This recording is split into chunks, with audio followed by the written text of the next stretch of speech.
오늘 본문 말씀을 중심으로 알고 만나고 경험하라라는 제목으로 함께 하나님 말씀을 나누도록 하겠습니다.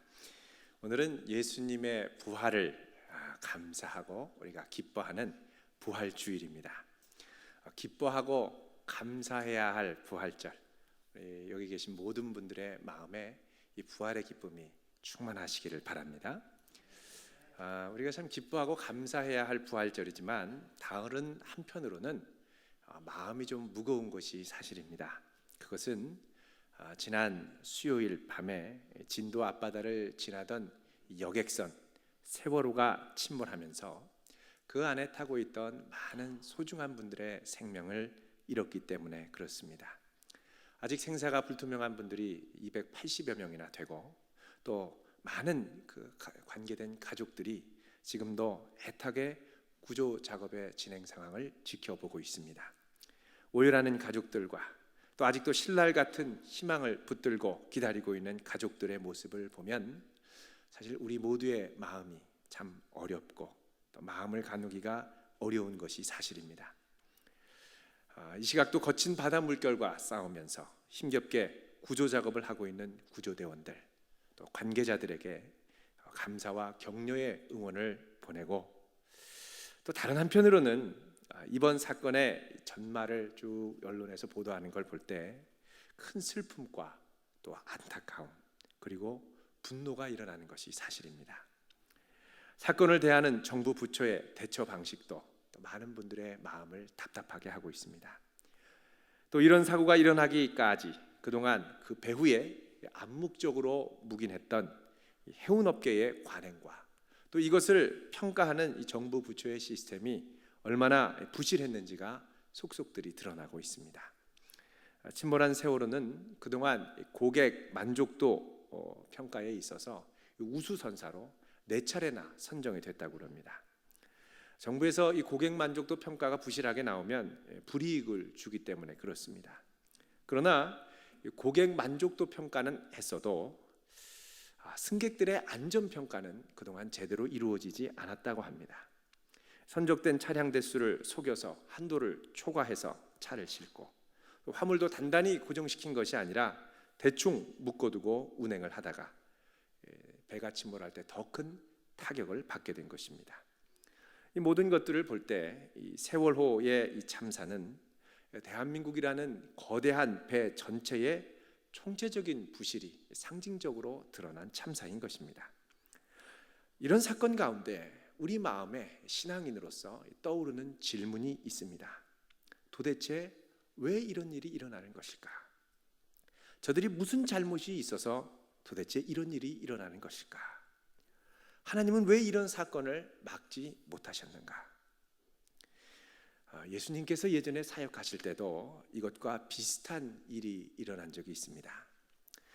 누가복음 13장 4절에서 5절을 잠시 좀 찾아보도록 하겠습니다. 누가복음 13장 4절에서 5절입니다. 117쪽입니다. 신약성경. 같이 읽어보도록 하겠습니다. 4절, 5절. 시작. 또 실로암에서 망대가 무너져 치어 죽은 18사람이 예루살렘에 거한 다른 모든 사람보다 죄가 더 있는 줄 아느냐? 너희에게 이르노니 아니라 너희도 만일 회개하지 아니하면 다 이와 같이 망하리라. 아멘. 이 실로암이라는 것은 그 예루살렘, 이스라엘의 수도인 예루살렘 근처에 있는 한 저수지 이름입니다. 우리는 실로암 연못으로 알고 있는데 연못이기도 합니다만 사실은 이 실로암 저수지는 예루살렘, 수도인 예루살렘에 물을 공급하는 수원지의 역할을 했었습니다. 이 실로암 연못에는 실로암 연못 전체를 조망할 수 있는 일종의 타워, 전망대가 있었는데 어느 날 이 전망대가 갑자기 무너지면서 그 아래 몸을 씻으러 오거나 병고침을 받기 위해서 왔던 18명의 사람이 그 타워에 치여서 갑작스럽게 죽음을 당하게 된 것입니다. 이 사건은 당시에 많은 영적인 또 신앙적인 논란을 일으켰었습니다. 적지 않은 사람들이 갑자기 죽은 일이 쉽지 않습니다. 당시에 이스라엘의 집이라고 그래야 이렇게 흙벽돌로 만든 흙으로 만든 집, 지붕이라고 해야 이 지푸라기로 나무를 엮어서 만든 이 지붕이 많았기 때문에 갑자기 이렇게 집이 무너져서 죽는 일이 많지 않았고, 또 동시에 18명이라고 하는 많은 사람이 죽기가 쉽지 않았습니다. 과연 왜 이렇게 많은 사람들이 이유도 없이 갑자기 이렇게 망대가 무너져서 죽게 되었는가? 이것은 그 당시 랍비들에게 있어서도 아주 치열한 논쟁거리고 신학적인 논란거리였습니다. 대부분의 랍비와 유대인들은 이것들을 어떻게 해석했느냐? 대부분 그 원인을 죄로 돌렸습니다. 이들이 그것도 18명이나 되는 흔치 않은 많은 사람이 갑자기 무너져서 죽은 이유는 저들이 하나님께 회개하지 않은 죄가 있어서 그렇다는 것입니다. 사실 이렇게 해석을 하면 사건을 이해하는 것은 아주 간단합니다. 대부분의 많은 원인을 죄로 회개하지 않아서 그렇다고 얘기하면 참 쉽다라는 것입니다. 그런데 이 사건에 대해서 예수님은 뭐라고 그러냐? 너희는 이 갈릴리 사람들, 갑자기 치어서 죽은 18명보다 죄가 적은 줄 아느냐? 이 죽은 사람들이 훨씬 더 죄가 많은 줄 아느냐? 그러면서 3절에 뭐라고 그러냐면 너희에게 이르노니 아니라, 이렇게 말씀합니다. 이들은 그렇게 아니라는 거예요. 그게 아니라는 거예요. 만약에 그러면서 하시는 말씀이 3절에 너희도 만일 회개하지 아니하면 다 이와 같이 망할 것이다. 더 죄가 있어서 그런 것이 아니다라고 말씀하시는 겁니다. 그러면서 예수님이 너희도 회개하지 않으면 저들과 같이 망할 것이다 라고 말씀하시는데, 이거는 좀 깊이 생각해 보면 저들이 멸망한 것이 나의 회개와 일종의 관계가 있다는 것입니다. 이게 무슨 말이냐? 한 개인의 죄로 끝나는 문제가 아니라 그 개인 배후에 있는 거대한 시스템, 국가적인 관계망이 나의 회개와 연결되어 있다는 것입니다. 다른 말로 하면 지금 저들이 실로암 망대에 무너져서 갑자기 죽은 것은 한 개인의 죄 이전에 그 배후에 있는 국가와 사회 시스템의 총체적인 부패와 타락이 드러난 사고라는 것입니다. 실로암 망대가 무너진 것은, 그것도 갑자기 무너진 것은 상식적으로 볼 때 1차적으로는 실로암 망대가 부실하게 지어져서 그렇습니다. 망대가 무너지기 이전에 아마도 이런 징후가 보였을 것입니다. 망대가 비틀거린다든지 금이 갔다든지 무너지기 시작한다든지. 그럼에도 누구도 경고하지 않았습니다. 또 망대를 처음에 질 때 아예 망대를 튼튼하게 짓지 않았을 가능성도 큽니다. 부실 공사일 가능성이 크더라는 것입니다.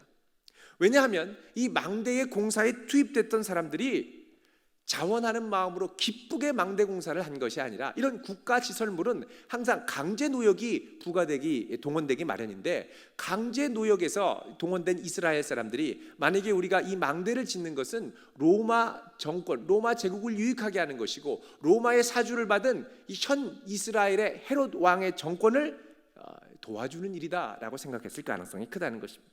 속으로 치면서 언젠가는 이 망대가 무너져서 망보던 로마 군사나 헤롯의 부하들도 죽었으면 좋겠다라는 마음을 갖고 부실하게 지었을 가능성이 크다는 것입니다. 안전관리도 제대로 되지 않습니다. 결국 이런 사회의 총체적인 시스템과 관계의 부패로 말미암아 실로암 망대가 갑작스럽게 무너져서 죽게 되더라는 것입니다. 결국 이 실로암 망대가 무너진 것은 결코 그 아래에 있던 사람들이 죄를 많이 져서 죽은 것이 아니라 그 사회에 만연한 구조적인 죄와 부패가 만들어낸 총체적인 비극의 결과라는 것입니다. 우리 사회에도 이따금씩 이런 비슷한 사고가 일어날 때가 있습니다. 예를 들면 이렇습니다. 운전면허도 없이 청소년이 술을 먹고 운전하다가 사람을 치고 뺑소니로 도망갔습니다. 근데 그때 보니까 이 가로등도 어두워져서 고장나서 나오지도 않고 그 근처에 설치되어 있던 CCTV도 고장나서 나오지 않습니다. 이 범인을 찾을 수가 없습니다. 자, 이 죄의 원인은 물론 1차적으로 이 청소년에게 있을 것입니다.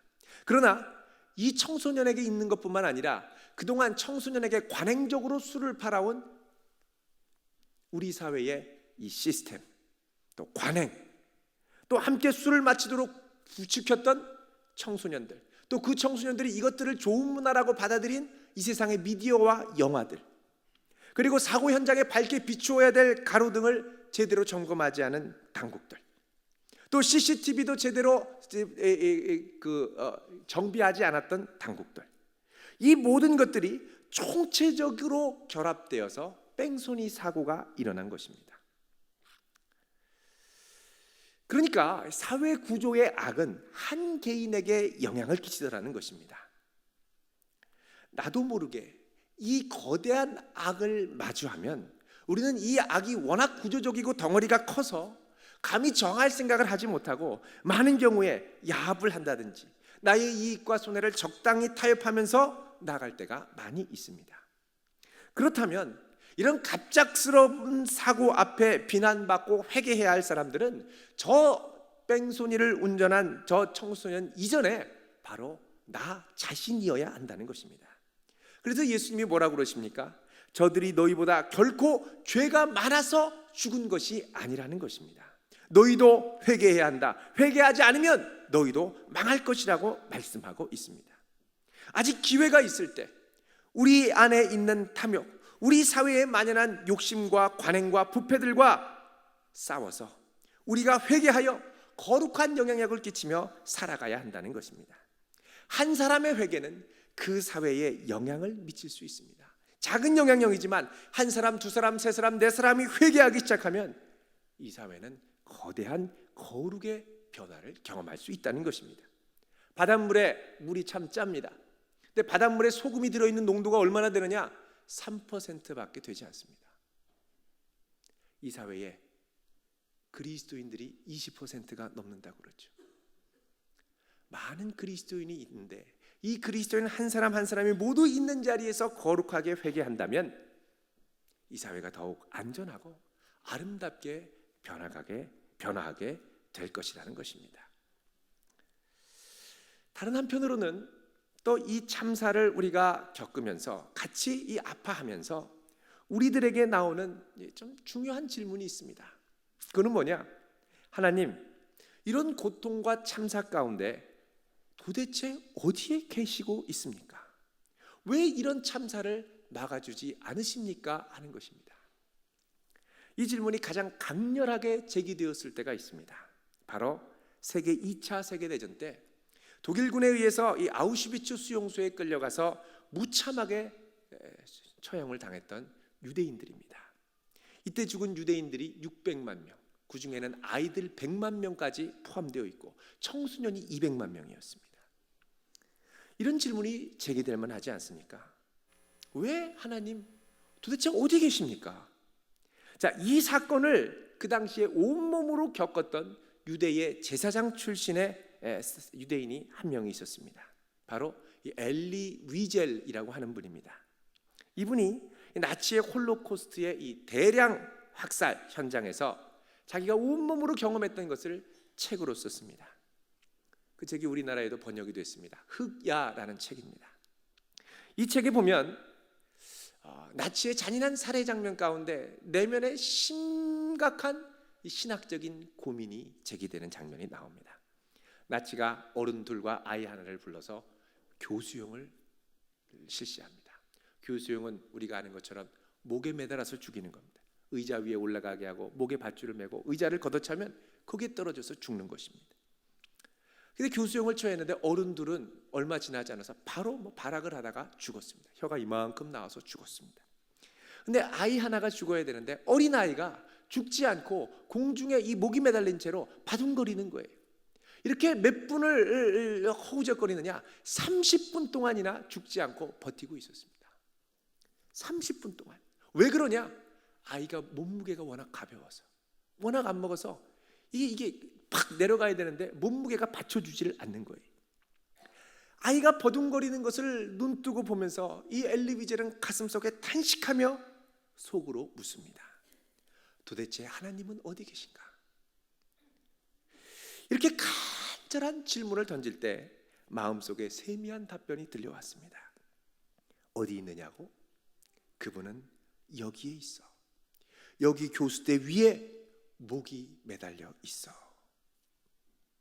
엘리 위젤은 여기서 우리의 고통 가운데 찾아오셔서 함께 연대하여 고통받는 고난의 하나님을 처음 발견합니다. 많은 사람들이 고통과 어려움 가운데 있을 때 이런 질문을 던집니다. 하나님 살아계시다면 왜 이런 고통을 나에게 허락하시는가? 이 질문을 가만히 생각해 보면 그 배우 위에 하나님을 향하여 깔려있는 전제가 있습니다. 그 전제가 뭐냐? 하나님은 전능하신 하나님이어야 하고 나의 이 어려움을 빨리 제거해주는 해결사 하나님이어야 한다는 것입니다. 그런데 이런 하나님을 기대하다가 뜻밖의 사회의 구조적인 악 가운데 절망하며 무너지다 보면 니체가 탄식한 것처럼 신은 죽었다라고 결론 내릴 수 있다는 것입니다. 그러나 예수 그리스도께서 우리 죄를 위하여 지신 그 십자가가 알려주는 또 다른 진실이 있습니다. 그거는 뭐냐? 바로 십자가에 달리신 하나님의 아들은 우리의 아픔과 슬픔 가운데 함께 찾아오셔서 함께 아파하며 함께 울며 함께 탄식하며 함께 고통받으시는 하나님이라는 것입니다. 전능하신 하나님이 아니라 우리와 함께 고난받는 하나님이신 것입니다. 이것을 상징적으로 보여주는 것이 바로 예수님의 십자가인 것입니다. 이 십자가는 나의 개인적인 죄뿐만 아니라 한 사람 한 사람이 모여서 집단과 구조를 이루며 낳은 이 세상의 구조와 부패와 모순의 죄까지도 모두 포함하여 지고 있는 것입니다. 그래서 우리 주님은 나 개인의 죄로 인하여 탄식과 절망할 뿐만 아니라 이 사회의 구조적인 악과 부조리와 모순이 야기하는 고통과 탄식 가운데서도 아파하시며 이해하고 계십니다. 그런데 여기에 더 놀라운 사실이 있습니다. 그것은 이 고통당하시는 하나님의 아들 예수님께서 우리 죄로 인해 고통당하시다가 우리 죄 때문에 십자가에 죽으셨는데 죽으셨을 뿐만 아니라 사흘 만에 다시 이 죽음과 사망의 권세를 이기고 살아나셨다는 것입니다. 주님께서 살아나셨다는 건, 다시 부활하셨다는 건 매우 중요한 의미가 있습니다. 이것은 주님께서 우리의 고통을 위하여 같이 아파하셨지만 동시에 우리가 아파하는 이 고통과 탄식이 주님께 하는 고통과 탄식이라면 이 탄식은 반드시 끝이 있다는 것을 의미합니다.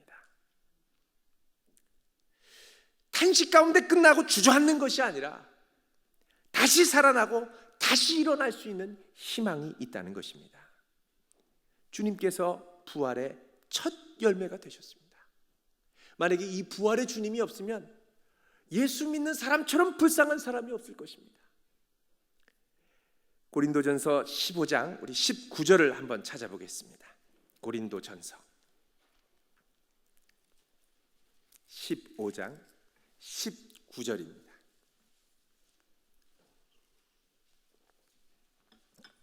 신약성경 282쪽입니다. 282쪽 같이 읽어보겠습니다. 시작. 만일 그리스도 안에서 우리가 바라는 것이 다만 이 세상의 삶뿐이면 모든 사람 가운데 우리가 더욱 불쌍한 자이리라. 모든 사람 가운데 예수 믿고 우리가 이 땅에만 소망이 있다면 너무너무 불행하고 불쌍하다는 것입니다. 20절입니다. 시작. 그러나 이제 그리스도께서 죽은 자 가운데서 다시 살아나사 잠자는 자들의 첫 열매가 되셨도다. 첫 열매, 첫 소망이 되셨다는 것입니다. 21절입니다. 사망이 한 사람으로 말미암았으니 죽은 자의 부활도 한 사람으로 말미암는도다. 아담의 죄악으로 모든 인류에게 죄의 영향력이 왔던 것처럼 부활의 첫 열매로 말미암아 우리도 부활의 소망 가운데 살아갈 수 있게 됐다는 것입니다. 자, 우리가 언젠가 주님의 부활처럼 부활할 날이 올 텐데 우리가 정말 우리의 죽었던 몸도 다시 살아서 맛볼 그 부활 때까지 우리에게 필요한 것이 있습니다. 어떻게 보면 이건 특권입니다. 그 뭐냐? 부활의 첫 열매가 되신 예수님께서 부활 때까지 기다리고 가만히 계시는 것이 아니라 지금 이곳에 살아계셔서 그분의 생명을 우리에게 주시고 소망 중에 부활의 주님과 세상 끝날까지 동행해 주실 것이라는 약속입니다. 마태복음 28장 20절에 말씀하시죠. 볼지어다 내가 세상 끝날까지 너희와 항상 함께 있으리라. 부활의 주님께서 우리가 부활의 소망을 붙들고 끝까지 주님과 동행한다면 세상 끝날까지 함께 하시겠다고 약속하십니다. 주님은 오늘도 그분의 성령으로 우리와 함께 동행해 주실 줄로 믿습니다. 우리는 이 땅에 살면서 부활의 소망 가운데 이 주님을 모시고 알고 만나고 경험하며 살아가야 합니다. 이 땅에 있으면서 부활의 소망 가운데 그분을 더 깊이 알고 더 깊이 만나고 더 깊이 경험해야 한다는 것입니다. 우리가 주님을 알려면 전제가 있습니다. 뭐냐? 마음을 열고 주님을 신뢰해야 됩니다. 신뢰하지 않으면 깊이 알 수가 없습니다. 사람 사이의 관계도 그렇죠. 그 사람을 신뢰해야 내가 그 사람을 깊이 알 수 있습니다. 자녀들과의 관계도 그렇습니다.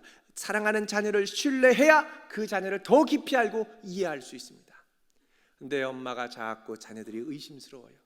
너 맨날 하라는 공부는 안 하고 집에 방문 걸어 잠그고 뭐하냐? 그리고 가가지고 몰래 애가 없는 사이에 들어가서 휴대폰을 꺼내가지고 뭘 하고 있나 봅니다. 세상에 이럴 줄 알았어. 얘 공부하는 시간에 공부한다고 해놓고 이 카카오톡 온 것 좀 봐. 이거 공부 안 했구만. 그리고 다그치기 시작합니다. 내가 뭐 공부를 안 해 공부하는데 너 카카오톡 봐라 하고 증거를 들이밀죠. 여러분, 증거는 사람을 변화시키지 못합니다. 신뢰가 사람을 변화시킵니다. 신뢰하지 않는 관계에서는 절대 그 관계 가운데 상대방을 깊이 알아갈 수 없습니다. 억울해도 증거가 보여도 믿고 덮어지고 가면 관계가 깊어지기 시작하는 것입니다. 칼 세이건이라고 하는 과학자가 있습니다. 코스모스라고 하는 유명한 우주의 비밀에 대해서 쓴 책입니다. 이분이 무신론자로 살다가 평생 이 골수암에 걸려서 투병을 하다가 62세의 나이로 죽었습니다. 이분이 무신론자였지만 생애 마지막이 되니까 하나님의 존재와 예수님의 부활과 영생에 대해서 참 관심이 많았습니다. 그래서 이걸 알고 싶어서 목사님들을 초대해서 대화를 나눴는데 그 중에 한 분이 가서 그분과 이야기를 했습니다. 그런데 이분이 과학자이기 때문에 늘 자기 기본 입장이 있었습니다. 그건 뭐냐? 증거가 없는 한 확실히 알 수 없는 것이고 확실히 알 수 없는 한 믿을 수 없다, 이런 것이었습니다. 그러던 어느 날 이 미국의 한 대표적인 목사님과 대화를 나누는데 이 대화 도중에 이 칼 세이건이 목사님이 막힘없이 이 성경과 과학에 대해서, 신앙과 과학에 대해서 얘기하는 걸 보면서 감동을 받았습니다. 그러더니 이분이 하는 말이 뭐냐? 어떻게 목사님처럼 똑똑하신 분이 하나님을 믿을 수가 있습니까? 이렇게 물어보는 거예요. 그러자 목사님이 그 얘기를 듣고, 아니, 당신같이 똑똑한 세계적인 과학자가 어떻게 하나님을 믿지 못할 수가 있습니까? 한참 대화가 오가는데 목사님이 물어봤습니다. 혹시 우리 칼 선생님 사랑을 믿습니까? 이분이 아내를 많이 사랑했습니다. 그럼요, 저는 사랑을 믿습니다. 그러면 사랑의 존재를 입증할 수 있습니까? 입증할 수 있죠. 한참 대화를 해나가는데 아무리 얘기해도 사랑의 존재 자체가 있다는 걸 입증하지 못하는 거예요. 심증은 있으나 물증이 안 되는 거예요. 그러자 목사님이 대답을 했습니다. 그거 보십시오. 신앙 역시 입증하거나 설명할 수 없는, 말로 표현되지 못하는 부분이 있습니다. 그러자 이 칼 세이건이 큰 깨달음을 얻고 인정하기 시작했습니다. 신앙이 입증할 수 없는 부분이 있지만 그렇다고 그것을 부인하는 건 바른 자세가 아니다. 그러나 여기까지 결론을 내고 조금 있다가 죽었습니다. 이분이 죽고 나자 부인이 이렇게 얘기를 했습니다. 제 남편은 믿고 싶어서 알려고 한 것이 아닙니다. 제 남편은 믿으려고 하지 않았습니다. 믿음을 갖고자 한 적이 없었습니다. 다만 알고 싶어 했을 뿐입니다.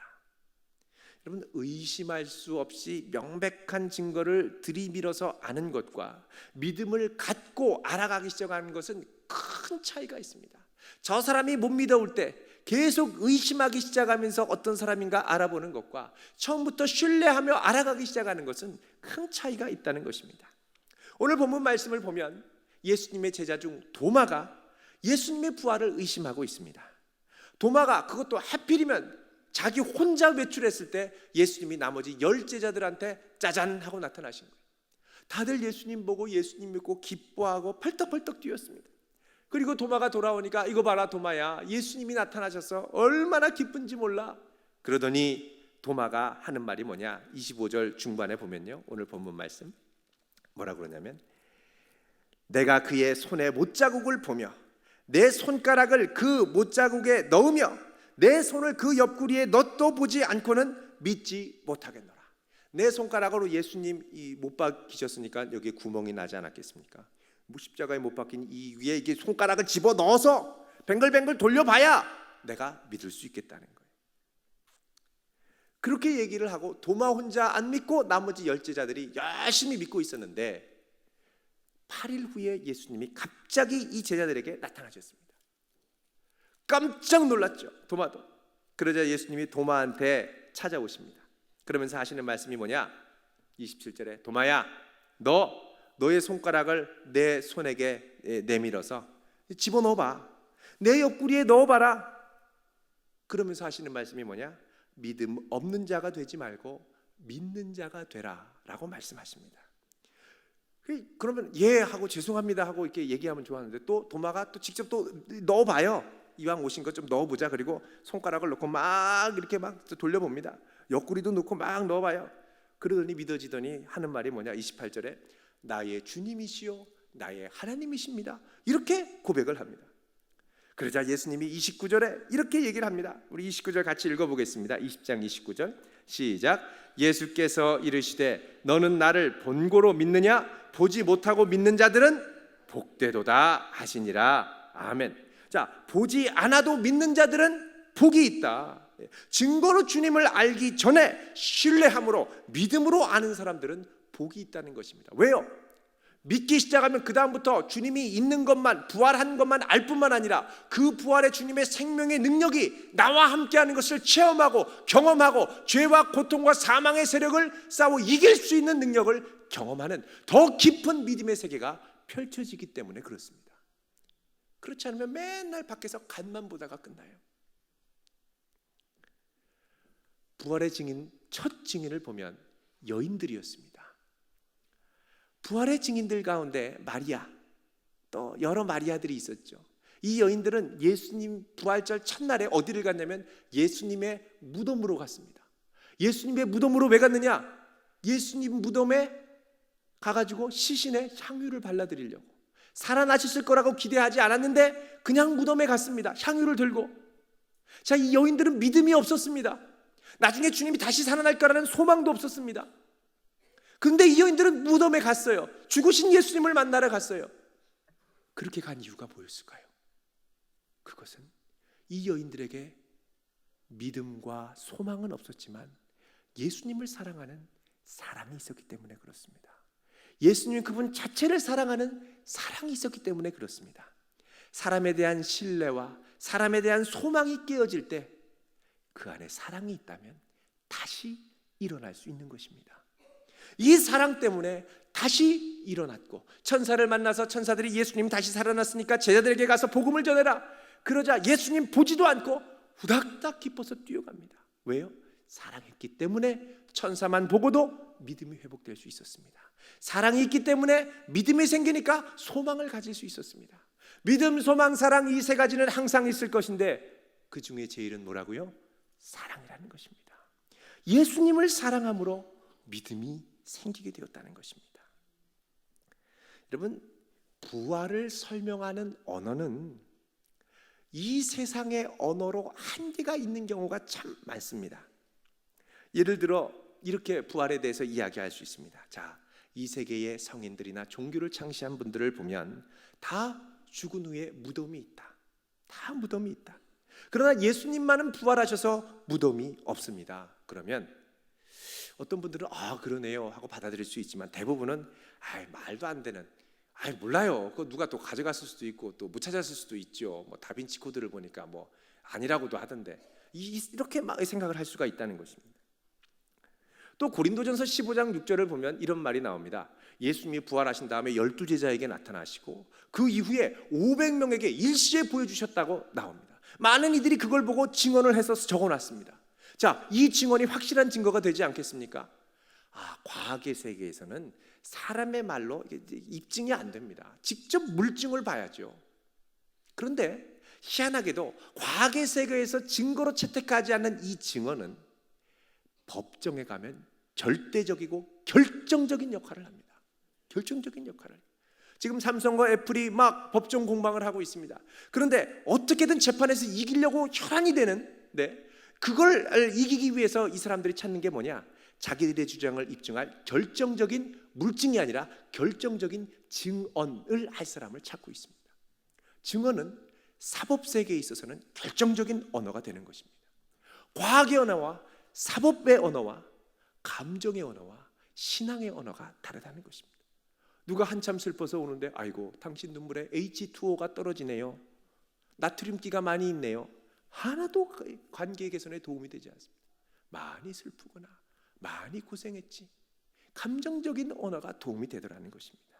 이렇게 볼 때 부활의 언어는 세상의 언어로 이해하기에는 한계가 있습니다. 이걸 넘으려면 어느 순간에서는 우리가 믿음으로 결단해서 신앙의 언어로 들어가야 되는데, 그래서 예수님이 하신 말씀이 뭐냐? 나를 보지 않고 믿는 자들은 복되도다라고 말씀하십니다. 부활을 믿을 수 있는 성도 되시길 바랍니다. 부활을 받아들이는 성도가 되시길 바랍니다. 이 부활을 믿으면 우리에게 나타나는 현상이 있습니다. 그건 뭐냐? 그 부활의 주님을 내가 날마다 만나고 체험하고 경험하게 된다는 것입니다. 이거보다 더 큰 기쁨과 평안이 없습니다. 속에서 형언할 수 없는 기쁨이 넘쳐 올라요. 왜 저 사람은 저렇게 힘든데도 기뻐하는지 이유를 모를 때가 있죠. 부활의 주님이 가운데 있기 때문에 그렇습니다. 그런데 중요한 것이 있습니다. 이 기쁨, 부활의 감사를 누릴 때 우리의 환경은 좋을 수도 있지만 그렇지 않을 때도 있다는 것입니다. 우리가 이 땅을 살아가면서 부활의 주님을 만나고 경험하면서 살아간다는 것, 이것은 늘 평안하고 형통한 길만을 의미하는 것이 아닙니다. 오히려 많은 경우에는 이 부활의 주님을 모시고 있을 때 극심한 비난과 고통을 지나갈 때가 많습니다. 절망을 지나갈 때가 많습니다. 사도행전 7장에 보면 스데반 집사, 초대교회의 7 집사 중에 하나인 스데반 집사가 부활의 주님을 증거하니까 많은 유대인들이 미워하면서 그 스데반을 돌로 쳐서 죽이기 시작합니다. 그런데 성경은 이 스데반의 모습을 어떻게 표현하느냐? 스데반의 얼굴이 마치 천사와 같더라고 표현합니다. 천사와 같더라.